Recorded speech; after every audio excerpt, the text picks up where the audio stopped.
for joining us today on EdFile. I'm Ayola Kasim. Sustainable Development Goal number 2 calls specifically to end hunger, achieve food security and improved nutrition and promote sustainable agriculture. The first target for this goal set by the United Nations is to end hunger and ensure access by all, in particular the poor and people in vulnerable situations, including infants, to safe, nutritious and sufficient food all year round. Unfortunately, new figures from the United Nations International Children's Fund states that no fewer than 600,000 children below the age of 5 are malnourished, and this figure is just from one state in Nigeria.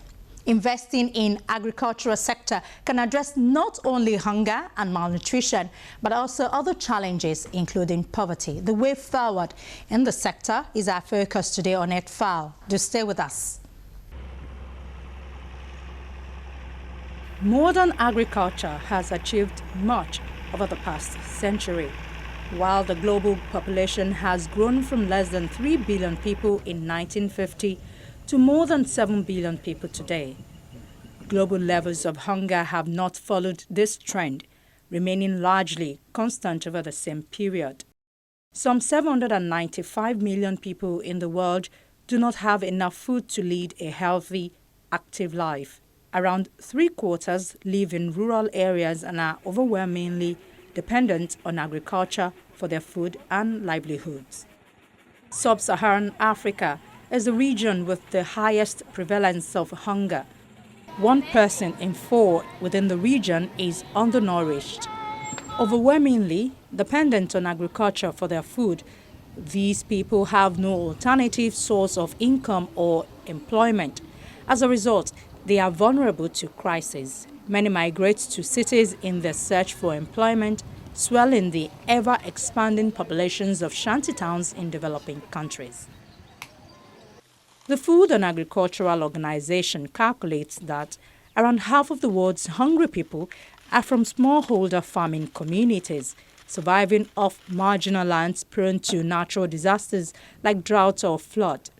Another 20% belong to landless families dependent on farming, and about 10% live in communities whose livelihoods depend on herding, fishing, or forest resources.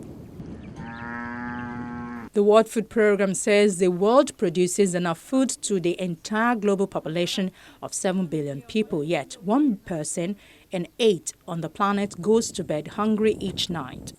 In some countries, 1 in 3 is underweight. So why does hunger exist? There are many reasons, and they are all interconnected. However, lack of investment in agriculture in many developing countries is a major reason. The lack of key agricultural infrastructure, such as enough roads, warehouses, and irrigation, results in high transport costs, lack of storage facilities, and unreliable water supplies. All conspire to limit agricultural yields and access to food. The Food and Agricultural Organization estimates that an additional investment of $83 billion will be needed annually to close the gap between what low and medium-income countries have invested each year over the last decade and what is needed by 2050. In other words, yearly investment in agriculture needs to rise by more than 50%. It is estimated that Nigeria's population will grow to about 200 million by the year 2020. Meanwhile, the Food and Agricultural Organization reports that 7% of the population in Nigeria is undernourished between 2014 and 2016. Many say the population provides an opportunity for the nation to take advantage for its food production. For those who know the sector well in Nigeria, the problems of agriculture begins with the soil. Most of the land contains soil that is low to medium in productivity. We now have a system where we've just finished developing and publishing what we now call the geoecological map of Nigeria. Information which up to now wasn't available, where the would-be farmer can tell himself or herself that what you want to grow here won't grow there because the soil you have won't stand that crop.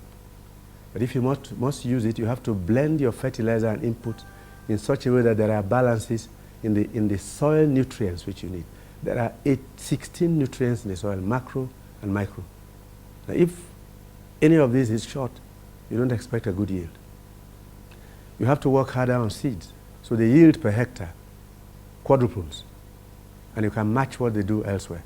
If you're doing onions in Yemen, you expect 120 tons. In Nigeria here, you're barely lucky. You're lucky if you do get a bare 10 tons of onions per hectare. Why is that so?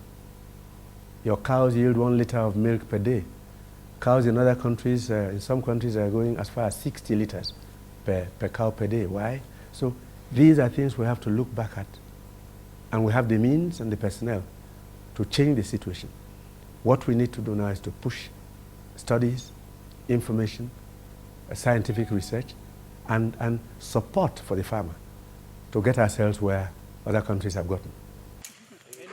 There are many things to be put right in agriculture in Nigeria, and the work for an average young Nigerian doesn't look attractive.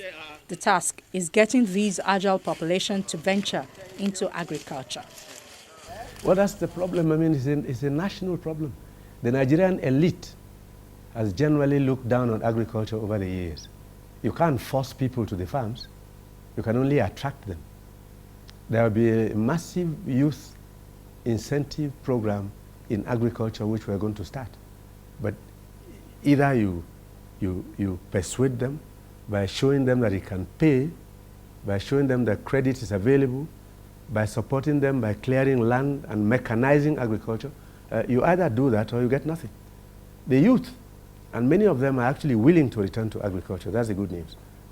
But it's for us to make sure that when they come in, they don't face disappointment. The low-lying floodplains are very fertile during the rainy season, but the lack of rain during the dry season hinders agricultural development.